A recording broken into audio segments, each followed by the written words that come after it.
दोस्तों नमस्कार। मैं हूं आप सबका अभिषेक और आप सब सुन रहे हैं अभिषेक की कलम से। आज एक कविता लेकर के आपके सामने उपस्थित हुआ हूं। ये कविता मैंने कोरोना काल में लिखी थी और इस कविता की सबसे बड़ी बात यह है दोस्तों कि कोरोना के ऊपर लिखी थी। आशा करता हूं आप सबको ये कविता पसंद आएगी। जैसा कि नाम से ही आपको पता है कि कविता का शीर्षक है कोरोना, तो कविता क्या हो सकती है इससे भी आप समझ जाएंगे। ठीक है, तो मैं शुरुआत करता हूँ कविता से, फिर कुछ बातें, उसके बाद कुछ कही अनकही बातें। ठीक है, कविता का शीर्षक है कोरोना कोरोना। कोरोना कोरोना तुम कुछ भी करने दो ना, हंसी की सारी बहारें छीन ली, रोने का कोई कारण दो ना। कोरोना कोरोना तुम कुछ भी करने दो ना, हंसी की सारी बहारें छीन ली, रोने का कोई कारण दो ना। शहर बंद, रास्ते बंद, सब कोई घर में बंद हो गए हैं ना। शहर बंद, रास्ते बंद, सब कोई तो घर में बंद हो गए हैं ना। ऐसा समय कभी न था जैसे तुम आ गए हो ना। कोरोना कोरोना तुम कुछ भी करने दो ना। एक विषाणु हो तुम और पूरे भारत पर छा गए हो ना। एक विषाणु हो तुम और पूरे भारत पर छा गए हो ना। तुमको हराकर भगाऊंगा ये खुद पर यकीन होना। कोरोना कोरोना तुम कुछ भी करने दो ना। हर व्यक्ति आज परेशान तुमसे, तुम कोई तो रास्ता दो ना। मैं भी परेशान, वो भी परेशान, तुम भी तो परेशान हो गए हो ना। कोरोना कोरोना तुम कुछ भी करने दो ना। बेशर्माई की सारी हदें पार की, मृत्यु के आंकड़े तुम बढ़ा रहे हो ना। बात भी सही है, बहुत लोगों के बीच में मृत्यु हुई है कोरोना से, है ना। तो ये लाइन उसी का शाश्वत सत्य है। बेशर्माई की सारी हदें पार की, तुमने मृत्यु के आंकड़े बढ़ा रहे हो ना। कोरोना कोरोना तुम कुछ भी करने दो ना। हार तुम्हारी निश्चित है, तुम्हारी हार का कोई समय निश्चित समय होना। हार तुम्हारी निश्चित है, तुम्हारी हार का कोई निश्चित समय होना। तुम जाओगे यहाँ से, ये मेरा विश्वास पूरा है ना। ये कवि मन बोल रहा है कि तुम जाओगे यहाँ से, ये मेरा खुद पर पूरा विश्वास है ना। कोरोना कोरोना तुम कुछ भी करने दो ना। जीत का अभिषेक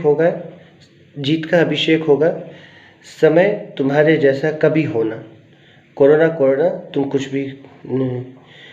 भी करने दो ना। दोस्तों ये कविता मैंने 10 अप्रैल 2020 को लिखी थी। कोरोना कोरोना के ऊपर सारे काम धंधे सब बंद थे, उस समय मैंने ये कविता लिखी थी। आशा करता हूँ आप सबको पसंद आएगी। और बहुत ही डरावना और बहुत ही भयानक माहौल सा था, हर कोई डरा हुआ था, लोग एक दूसरे से मिलने जुलने से डरते थे। मैं भी अंदर से काफ़ी डरा हुआ था कि भाई आगे क्या होगा कोई जानता नहीं था। तो खैर भगवान की दुआ से समय पूर्ववत हो गया। डरने से कुछ होता नहीं, अपने अंदर एक हिम्मत रखनी पड़ती है सबको। तो ये थी मेरी कोरोना पर कविता।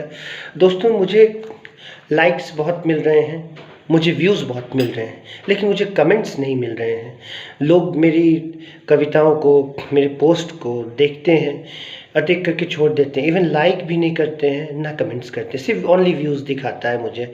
और मेरे 13 उन सब्सक्राइबर्स का शुक्रिया, हाथ जोड़ के अभिवादन, करवत निवेदन कि मेरे जो 13 सब्सक्राइबर्स जो है वो प्लीज़ कमेंट्स भी करें, ताकि मुझे पता चलेगा कि मुझे कहाँ और इम्प्रूवमेंट की ज़रूरत है, जैसे मैंने अपनी पिछली पोस्ट में बताया था। ये थी कोरोना पर कविता। आप देख रहे हैं, सुन रहे हैं अभिषेक की कलम से। अब इसके बाद जो मैं एक कविता लाने वाला हूँ वो मेरे बहुत अच्छे मित्र हैं। जितनी अच्छी उनकी शख्सियत है उतने ही वो निजी जीवन में और व्यावसायिक जीवन में काफ़ी प्रतिष्ठित हैं, काफ़ी पॉपुलर हैं। और वो पेशे से एक गाइड हैं। उनके ऊपर भी मैं बहुत जल्द कविता लेकर के आ रहा हूँ। 1-2 दिन में ही आ जाऊँगा, क्योंकि अभी थोड़ा सा अस्वस्थ था, थोड़ा सा ठीक हुआ हूँ। जैसे कल मैंने शाम पे कविता डाली थी तो लोगों ने देखा, कमेंट्स कुछ खास नहीं आए। और यूट्यूब पर मुझे आशा रहती है कि जो लोग मेरे साथ जुड़े हुए हैं प्लीज़ कमेंट्स करें। कमेंट्स करेंगे तो ही मुझे पता चलेगा कि मेरे साथ कौन जुड़ा है कौन नहीं जुड़ा है। तो मैं बात कर रहा हूँ अपने मित्र की।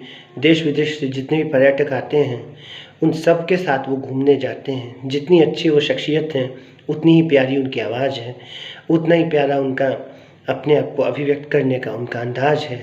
तो मैं उन पर कविता सुनाऊँगा कभी जब मुझे वक्त मिलेगा। तो मैंने उन पर भी लिख रखी है। मैंने जो उन पर लिखा, जितने दूर तक मैंने उनको जाना, मैंने लिखा, उनको मेरी उन पर लिखी हुई ये कविता बहुत पसंद आई जो मैंने उन पर लिखी थी। कभी मैं उन सुनाऊँगा। ये थी मेरी कोरोना पर कविता। आप सुनते रहिए, देखते रहिए। बढ़िया।